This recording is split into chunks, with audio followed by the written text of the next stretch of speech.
ठीक है। अनचेक करते ही इमीडिएटली सीन 6 के बाद ऐड करा सीन 7, बाहर क्लिक किया। अब इसमें आपको क्या दिखेगा, सीन 6 हमारा क्या था, ये था, है ना, और सीन 7 क्या है, ये। हेलो दोस्तों, हिंदी डिजाइन स्टूडियो में आप सभी का स्वागत है।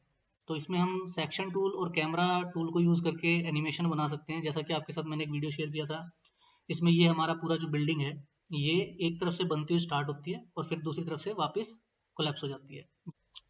दोस्तों इस तरह से आप रेंडर्ड एनिमेशन भी बना सकते हैं, लेकिन फर्स्ट आप बेसिक समझें, उसके बाद हम रेंडर्ड एनिमेशन की तरफ भी चलेंगे, जैसा कि हम वीडियो में इसको रेंडर करेंगे।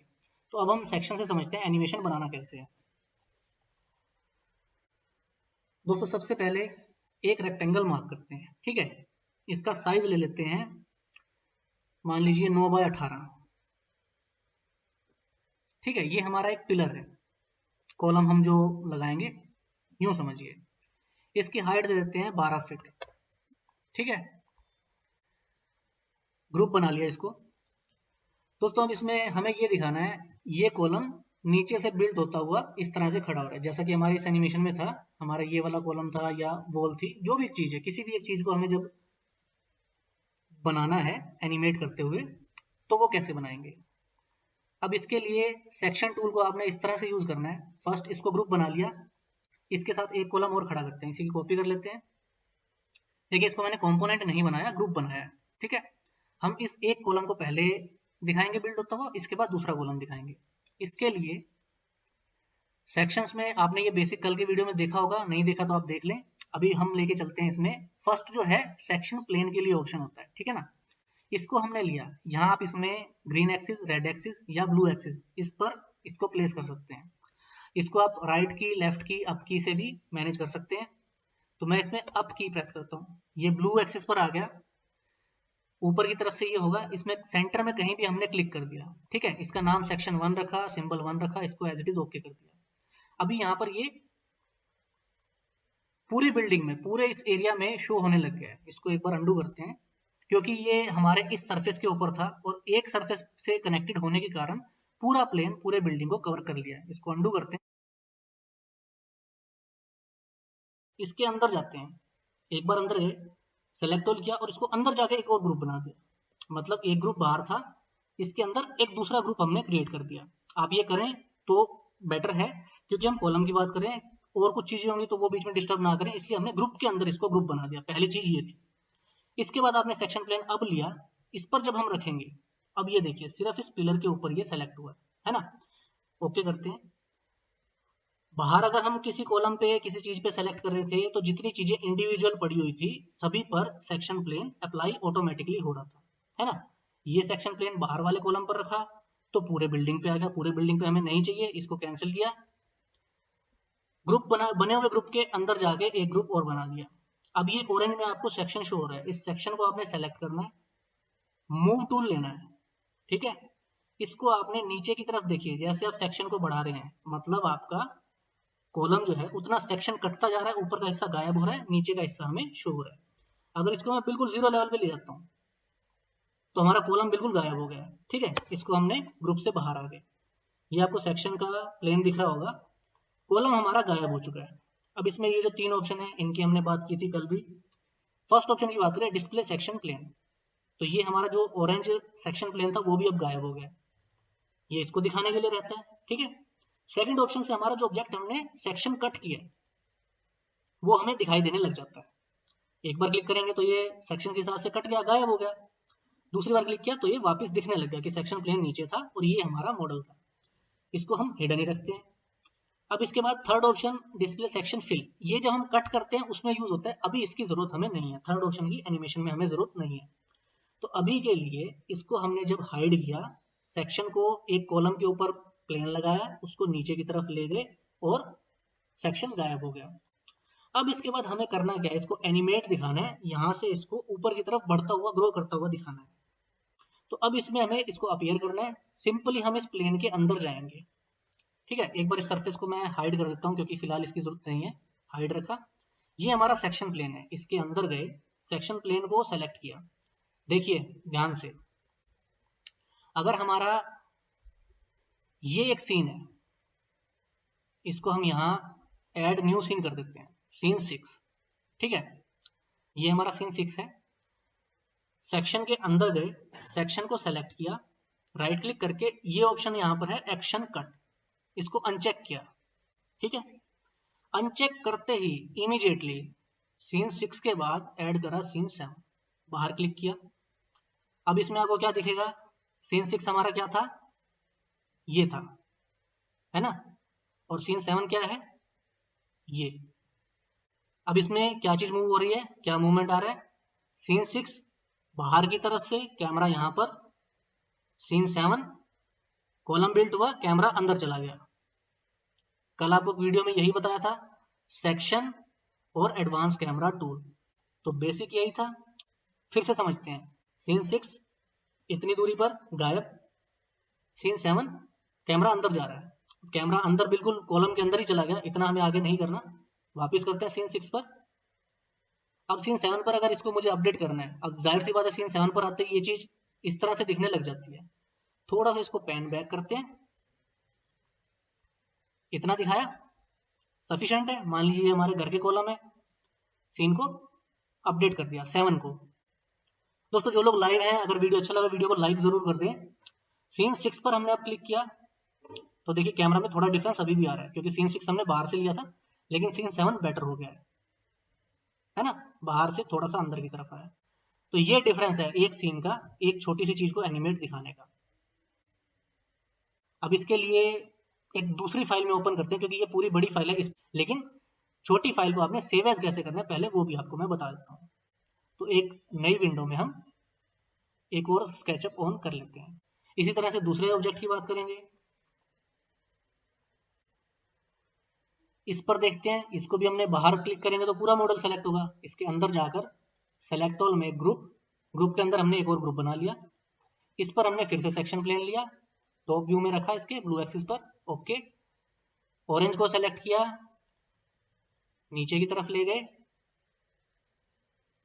और यहां प्लेस कर दिया। अब देखिए सीन 7 अगर ये इस तरह से होगा, इसको एक बार अपडेट कर देते हैं। सीन 6 अब देख रहे हैं डिफरेंस कहां आ रहा है, हमने इसको गायब तो सीन 7 पे किया था, लेकिन सीन 6 क्या था जिसमें ये विजिबल था। ठीक है ना, तो ये सीन्स को मैनेज करना है, दोनों सीन्स के बीच का जो डिस्टेंस है, जो टाइमिंग है, इसको समझना है, कैमरा की प्लेसमेंट को समझना है। इसी तरह से चीजें इसमें अपीयर होंगी, डिसअपीयर होंगी। ठीक है, अब इसके बाद हम बात करते हैं इसका जो टाइमिंग है। अगर ये जितना टाइम में ये आगे और पीछे जा रहा है और जितना ये दिखाई दे रहा है, इसको मैनेज कैसे करना है। व्यू में जाकर एनिमेशन में सेटिंग्स में चले जाते हैं। सेटिंग्स में आपको इनेबल सीन ट्रांजिशन मिलेगा, इसके सेकंड्स हैं सीन डिले 1। अब ये सीन ट्रांजिशन को अगर हम हटा देते हैं तो ये सेकंड्स वाला ऑप्शन भी गायब हो गया, क्लोज करते हैं। अब देखते हैं हमारे सीन्स पर क्या डिफरेंस आया। सीन 6 सीन 7 है ना, एनिमेशन जो था वो हट गया है। सीन 6 में एक कॉलम खड़ा दिखाई दे रहा है, दूसरा गायब है। सीन 7 में दूसरा कॉलम दिखाई दे रहा है, एक कॉलम गायब है। तो सीन ट्रांजिशन को हमें ऑन करना पड़ेगा अगर हमें इसको एनिमेटेड दिखाना है सेक्शन के साथ। व्यू, एनिमेशन, सेटिंग्स,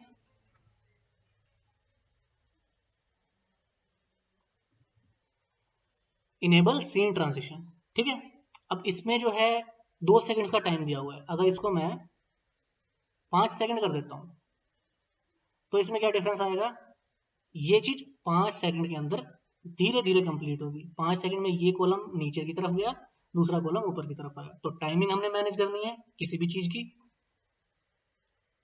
इसके बाद देखते हैं व्यू में जाकर एनिमेशन में, सेटिंग्स में, जो नीचे ऑप्शन है सीन डिले, ये 1 सेकंड है, इसको अगर हम 0 कर देते हैं तो इसमें क्या डिफरेंस आ रहा है,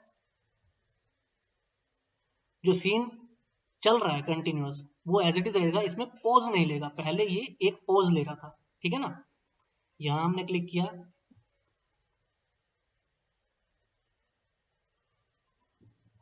तो ये जो इसमें अब एक सीन से दूसरे सीन की ट्रांजिशन, जो सीन चेंज होगा उसमें किसी भी तरह का पॉज नहीं आएगा। और इसको अगर हम यहाँ से 1 2 3 4 जितना भी रखेंगे तो उससे हमारे पर्टिकुलर एक सीन से दूसरे सीन के चेंज होने में डिफरेंस आने लग जाएगा काफी ज्यादा। तो इसको 0 रखते हुए सीन का ट्रांजिशन ऑन करते हुए और सेकंड्स जितने भी हमें इसको टाइम में पूरा करना है ये चीज रखते हैं, ठीक है ना। तो एनिमेशन में आपने सीन ट्रांजिशन, सीन डिले, इसकी टाइमिंग को समझा, इसको क्लोज करते हैं। सीन्स को मैनेज कैसे करना है, सीन को बनाना कैसे है, कैमरा कैसे घुमाना है, वो अभी आपको बताऊंगा। बेसिक चीज यही थी, सेक्शन प्लेन ने हमारा काम किया। सेक्शन प्लेन को सीन ट्रांजिशन के साथ जोड़ते हुए एक सीन से दूसरे सीन में आते हुए हम एनिमेशन बना सकते हैं। तो अभी ये जो चीज हमने इस फाइल में बनाई थी, नया स्केचअप हमने ओपन किया है, यहां समझते हैं। जस्ट एक ही चीज बनाएंगे फटाफट से, या इन दोनों, यहां हमने 12 बाय 12 का एक कॉलम लिया, इसकी हाइट 12 फीट रखी, मेक ग्रुप, इसकी कॉपी की 12 फीट दूरी पे, इसके अंदर आकर सेक्शन प्लेन लिया। अब हम इसको ग्रुप नहीं बना रहे, फिलहाल हम इसको एज इट इज रखेंगे। सेक्शन को मूव किया नीचे की तरफ, एक सीन ऐड किया, व्यू एनिमेशन ऐड सीन, ये हमारा एक सीन हो गया। इसके बाद दूसरे ग्रुप में सेक्शन प्लेन दिया, ओके किया, इसको भी मूव किया,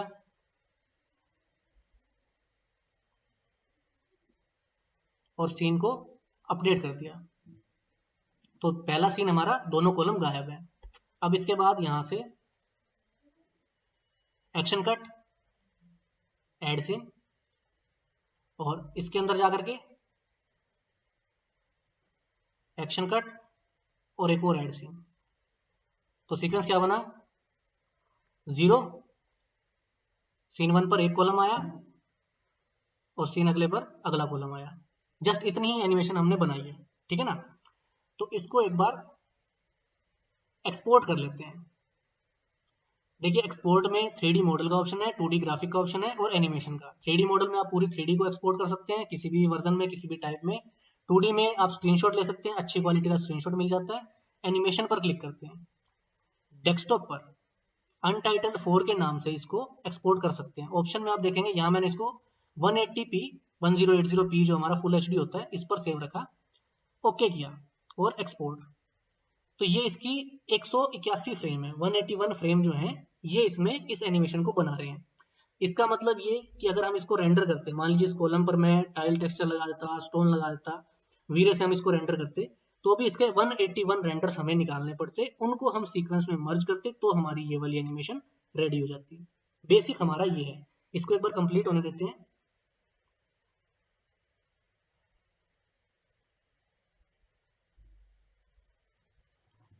जैसे ये कंप्लीट होगा हमारे को ये एनिमेशन वीडियो फॉर्मेट में मिल जाएगी। और इसी तरह से ये जस्ट कॉलम था, पूरी वॉल को, उसके बाद प्लांटर्स को, उसके बाद गेट को, इसी तरह से करते हुए पूरी बिल्डिंग को आप एनिमेट कर सकते हैं। जैसे ये कंप्लीट होता है डेस्कटॉप पर आएंगे और ये हमारा अनटाइटल्ड MP4, इसको हम प्ले करते हैं। तो ये एनिमेशन आपके सामने है, ठीक है ना। एक कॉलम आया और दूसरा कॉलम आया। अब इसमें ये चीज वापस भी इसलिए होगी क्योंकि हमारा जो एनिमेशन होता है वो एक सीक्वेंस होता है। मतलब कि सीन 1 से स्टार्ट हुआ हमारा एनिमेशन जो इसने स्केचअप ने बनाया, सीन 2 पर इसको ले गया, सीन 3 पर ले गया और इसके बाद सर्कुलेट करते वापस सीन 1, इस तरह से। तो ये एनिमेशन की क्लिप हमारी ऐसी रेडी होती है। अब अगर हमें इसको जस्ट ये दिखाना है कि पहला कॉलम खड़ा हुआ, उसके बाद दूसरा कॉलम खड़ा हुआ, इसके बाद जस्ट यहाँ पॉज करते हुए हम इस क्लिप को क्रॉप कर देंगे, आगे का हिस्सा हम हटा देंगे कि हमने इतनी एनिमेशन दिखाई है। क्योंकि जितने भी आप सीन बनाएंगे लास्ट सीन का सीक्वेंस घूम करके पहले सीन पर आने वाला है। जो भी लास्ट सीन होगा उसका जो फर्स्ट सीन होगा एनिमेशन में आपको वो चीज दिखाई देगी। तो आपको वो चीज एज इट इज दिखानी है। अगर आपका लास्ट सीन कंपेटेबल है तो आप रख सकते हैं, अदरवाइज आप वीडियो को यहाँ तक क्रॉप कर देंगे। तो ये आपका एनिमेशन इस तरह से बन गया। फर्स्ट बेसिक ये था स्केचअप में एनिमेशन बनाने के लिए। अब इसी चीज में सीन 1 पर आए, कुछ भी नहीं है। सीन 2 पर पहला कॉलम जब ये आ रहा है और दूसरा भी सेम एंगल पर आ रहा है, जो इसमें कैमरा का हम बात कर रहे थे, अब हमने इसमें दिखाना क्या है, 0 रखते हुए पहला कॉलम मुझे दिखाना है यहां से, सीन 1 को हमने अपडेट किया यहाँ पर, पहला कॉलम। अब देखिए सीन यहाँ से हम अपडेट मैंने यहाँ कर दिया, कैमरा रोटेट हो रहा है, पहला सीन यहाँ दिख रहा है, लेकिन सेकंड सीन तो हमने यहीं प्लेस किया था ना पिछली बार, तो ये कैमरा इस तरह से घूमता हुआ दिखाई दे रहा है। सीन 1 नया कैमरा प्लेसमेंट, सीन 2 कैमरा वापस। अब इसमें मुझे जो अगला सीन करना है या इसको एडिट करना है, मुझे ये दूसरा सीन यहाँ नहीं चाहिए, और ये आ कहाँ से रहा है, पहले सीन से, मतलब कि यहाँ से ऑर्बिट होकर ये वापस आ रहा है, ये है ना, ये इसकी कैमरा की जो लाइन है, ये चीज हमारा कैमरा पाथ रहता है। अब इसको अगर हमें एडिट करना है, सीन 1 पर आ गए, सीन 1 ये है, सीन 2 ये यहाँ जब भी आ रहा है, मुझे ये नहीं चाहिए, ठीक है, मुझे इतना ही चाहिए। सीन 1 से हम जैसा देख रहे थे, थोड़ा सा इसमें ये जूम होता हुआ जाए, ऐसा कुछ, ठीक है ना। सीन 2 को अपडेट यहाँ कर देते हैं, तो सीन 2 में कॉलम एक ही है, सीन 1 पर आए, ये हमने सीन 1 एडिट किया था, सीन 2 पर अब ये घूमेगा नहीं, अब ये जूम होता हुआ जाएगा, ठीक है ना। तो ये हमने कैमरा का जो पाथ है उसको मैनेज किया। अब सीन 2 यहाँ आ गया, इसके बाद मुझे पैन करना है, मुझे ये चाहिए तीसरे सीन में ये इस तरह से पैन हो और यहाँ पर अगला कॉलम स्टार्ट हो जाए। तो इसके लिए पहले तो सीन 3 पर आना पड़ेगा, वो अपनी पुरानी जगह पर है। अब सीन 2 हमारा ये है और सीन 3 यहाँ है। अब इसमें फिर से हमें क्या करना है, ऑर्बिटर के जगह को समझना है, ठीक है ना। ये कॉलम ऑलरेडी खड़ा हो चुका होगा सीन 2 के अंदर, तो सीन 3 मुझे फोकस रखना है इस कॉलम पर, यहाँ कुछ इस तरह से। इसको मैं अपडेट कर देता हूँ सीन 3 को। अब क्या होगा, सीन 1 हमारा जो 0 था, इस तरह से सीन 2 पर पहले कॉलम को फोकस में रखते हुए कैमरा आगे बढ़ा, सीन 3 पर हमारे जिस कॉलम को हमें दोबारा दिखाना है, दूसरे कॉलम को, उसकी तरफ कैमरा चला गया। ये हमारा बेसिक जो कॉन्सेप्ट है एनिमेशन बनाने के लिए, जस्ट सेक्शन कमांड को यूज करते हुए, सेक्शन टूल्स को यूज करते हुए, और हमारे कैमरा पाथ को यूज करते हुए। इसके लिए आपके साथ कल वीडियो शेयर किया था बेसिक सेक्शन के लिए और एडवांस कैमरा टूल के लिए।